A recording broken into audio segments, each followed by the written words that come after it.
Welcome, everyone. Before we start, I just want to really say a very special thank you to the leaders, the teachers, the rabbis of the Jewish community for coming to daven for the victims of this terrible tragedy and show support to a community of Jews who are especially vulnerable, isolated, and hurting. When I was 17 and learning in Yeshiva in Israel and still very, very much in the closets, I had the opportunity to hear Eicha on Tisha B'Av at the Kosel Hamaravi, the Western Wall. Upon reading about my people trapped, surrounded, alone, and afraid, I remember going very close to the Kosel and saying a prayer of my own. I asked Hashem that I not live in fear anymore, but not that I shouldn't fear my enemies or those who wish me harm, for those are people who it would make sense to fear. That is life.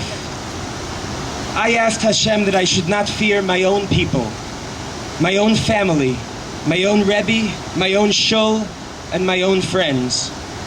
That I shouldn't be plagued with the terror that if my parents found out that I was gay, that I would no longer be comfortable in my own home. I asked Hashem that I should not live in dread, that if my community knew that I was gay, they would punish not only me, but my siblings, and make it harder for them to get shidduchim that they wanted. I asked that I not be afraid that when my Rabbi in Yeshiva finds out that I am gay, he would either kick me out or make sure that I would not be able to have any leadership position in the Yeshiva. I asked that I should no longer be afraid that if I tell my Rabbi that I am gay, that he would tell my parents that I must immediately be subject to dangerous and harmful so-called therapies that the APA unanimously now says don't work and cause further harm. I asked that I should not tremble anymore, hearing or thinking that when my friends hear that I'm gay, that they would no longer be my friends. I could live fearing my enemies, but I could not live fearing my friends, my family, my rabbi, my school, my shul, and my people. These are the kinds of fears that most Jewish gay youth are terrorized with before and after they come out.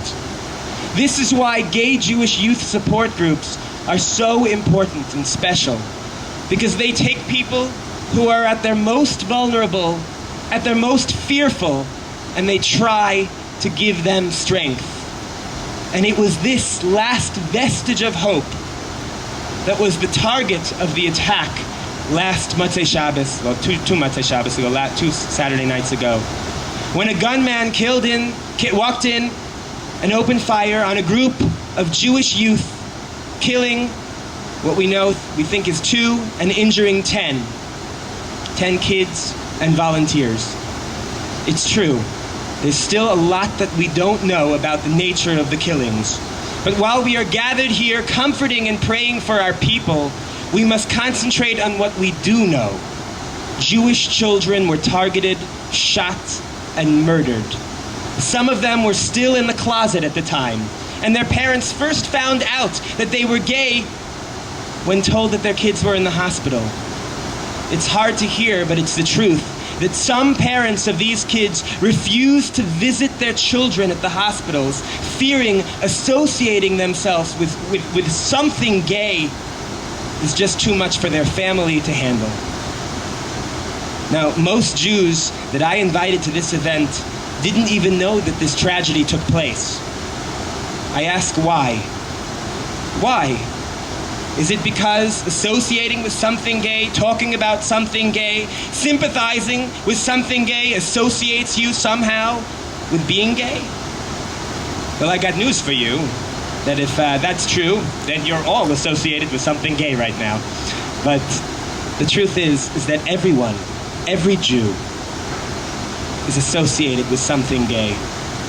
Because in every extended family, in every synagogue, in every school, there are brothers, sisters, sons, daughters, students, and friends that are gay.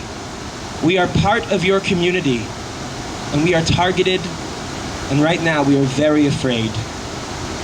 I ask you to help us not be afraid anymore. Help us not have to live with blurred faces behind curtains and in the shadows. Stop the killing? Of course. That goes without saying. Stop the rhetoric? Of course. We can't have rabbis publicly saying that gays are the cause of deadly earthquakes or that we pervert the soil of Jerusalem. Certainly it is incumbent on every Jew to speak up against rabbis who encourage this type of hate. But the most important thing, I ask, is to stop the silence. The silence of our friends is so much deadlier than the vitriol of our enemies. Stop the culture of silence, the feeling that one should be silent, or is pressured to be silent about this issue. Because the silence is the root and the manifestation of this fear. And that, my friends, is what tonight is all about. Stopping the silence, being able to speak up for what we know is right. Caring for our community, the Jewish community, our children, and those who are most vulnerable. The first speaker was my Mashgiach when I was in Yeshiva University. But throughout my time knowing you, you have shown and proven yourself to be a leader when it comes to the people who are most vulnerable in the Jewish community. Whether it is speaking out against abuse that happens in the Jewish community, that unfortunately is a sad fact, or speaking out against some of the rhetoric that comes out from fringe elements of Orthodoxy. Rabbi Blau, to me, you represent everything good about religious leadership, Orthodox leadership, and Yehadis in general. Thank you for being my Mashgiach, and you made my years in Yeshiva University that much better. And without further ado, here is Rabbi Yosef Blau.